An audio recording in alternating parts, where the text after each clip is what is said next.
আজকে শ্রাবণ মাসের প্রথম শনিবার, তাই রেডি হচ্ছি ঠাকুরের কাছে পুজো দিতে যাব বলে। আমাদের এখানে যে মন্দিরটা সেটা ভাঙা হয়েছে, নতুন করে করা হচ্ছে, তাই মন্দিরের অপোজিট সাইডে প্যান্ডেল করে ঠাকুরের পুজো করা হচ্ছে। যখন গিয়ে পৌঁছালাম সন্ধ্যাবেলা, দেখলাম কোনো ব্রতই ঠিক মতো এসে পৌঁছয়নি। আমি আমার পুজোটা ঠাকুরের কাছে দিয়ে দিলাম আর ধূপ মোমবাতিও জ্বালিয়ে নিয়েছি।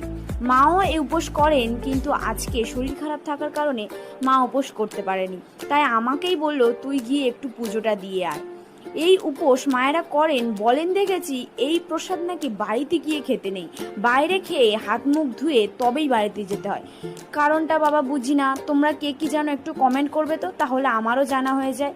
মন্দিরের পাশে এই ভোলে বাবার মন্দিরটা রয়েছে, এইখানেও গিয়ে ধূপ মোমবাতি জ্বালিয়ে নিয়েছি। এটা বাঁক রাখা জায়গা করেছে, মানে সামনে সোমবার আসছে তো না, সবাই জল দিতে আসবে। বাড়িতে এসে ঠাকুমাদের সাথে প্রসাদও খেয়ে নিয়েছি। টাটা।